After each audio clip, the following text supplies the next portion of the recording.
घुसमेश्वर ज्योतिर्लिंग की बड़ी महिमा है। सूत जी महाराज सोनकादि ऋषियों को 12 ज्योतिर्लिंगों की महिमा बता रहे हैं कि ये जो ज्योतिर्लिंग है ना, इनकी बड़ी महिमा है। अंतिम ज्योतिर्लिंग है 12वां घुसमेश्वर। कहते दक्षिण दिशा में एक देव नामक पर्वत था। वहां पर एक सुधर्मा नाम का ब्राह्मण रहता था। उसकी पत्नी का नाम था सुदेहा। ध्यान से सुनना आप लोग। सुधर्मा नाम का ब्राह्मण रहता था, उसकी पत्नी का नाम था सुदेहा। इनके कोई संतान नहीं हुई। इनके पास सब कुछ है, घर भी है, कृपा भी है, सब कुछ है, धन भी है, लेकिन संतान नहीं। संतान वंचित से ये वंचित ही रह गए। संतान सुख नहीं है इनके पास। और कहते हैं काफी समय हो गया इनके संतान नहीं हुई, तो सुदेहा की जो छोटी बहन है उसका नाम है घुसमा। सुदेहा ने अपनी छोटी बहन के साथ सुधर्मा से कहा कि तुम इससे विवाह कर लो और जो संतान हो वो तुम्हारा पुत्र होगा। और कहते हैं धीरे धीरे समय बीतता गया।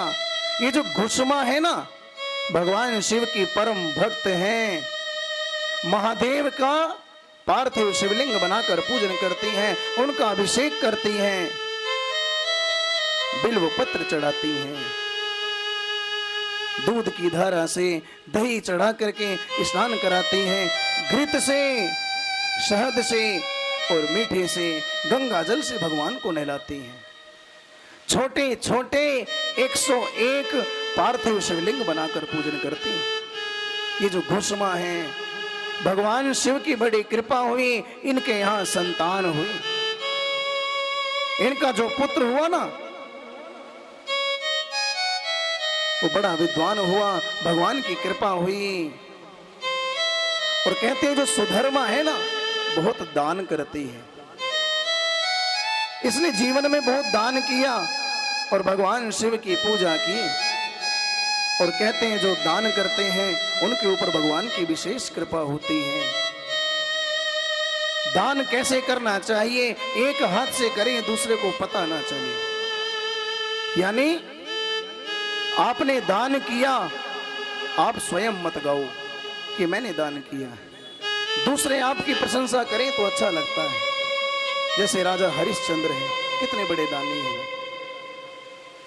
राजा मोरध्वज की आपने कथा सुनी, कितने बड़े दानी हुए। इन्होंने स्वयं नहीं गाया कि हमने दान किया, लोगों ने इनका नाम गाया।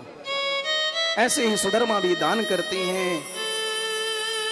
और ये छोटी बहन घुसमा से जलन करने लगी, ईर्ष्या करने लगी कि मैंने ही इसका विवाह करवाया, मेरे कोई संतान नहीं थी और इसके इतनी सुंदर संतान हो गई, इतना सुंदर पुत्र हो गया। ईर्ष्या करने लगी। और एक दिन ये घुसमा बैठ करके भोले बाबा का पूजन कर रही थी, पार्थिव शिवलिंग बना करके, कि सुधर्मा ने ईर्ष्यावश इस घुसमा के पुत्र को उठाया और समुद्र में फेंक दिया। और जैसे ही समुद्र में फेंका तो ये बालक चिल्लाने लगा, मुझे बचाओ, मुझे बचाओ। और सुधर्मा यहां से भाग गई और ये समुद्र में डूब गया।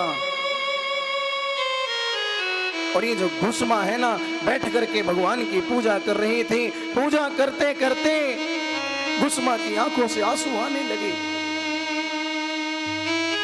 भाव के आंसू। देखो, जब कुछ अहित होता है ना तो हमें एहसास भी हो जाता है। घुसमा पूजा कर रही है। सुधर्मा ने आके बताया कि बहन, तेरा जो पुत्र है ना, वो नहाने गया था और उसमें डूब गया।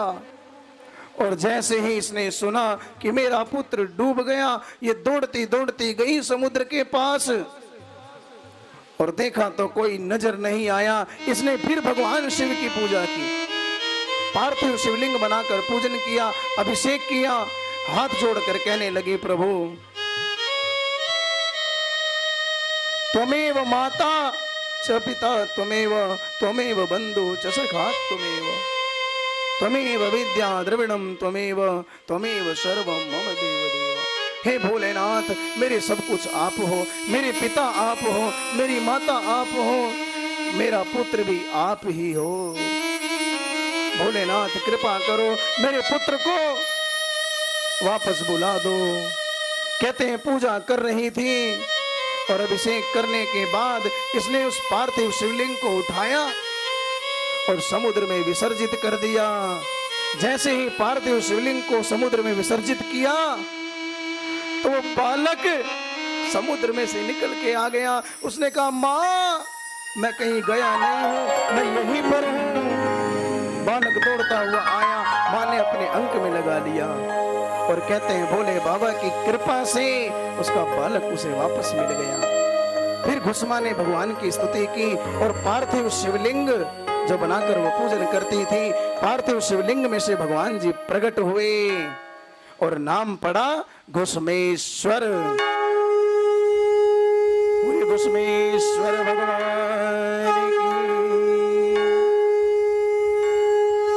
ऐसे ही सूत जी महाराज ने सोनकादि ऋषियों को 12 ज्योतिर्लिंगों की महिमा बताई।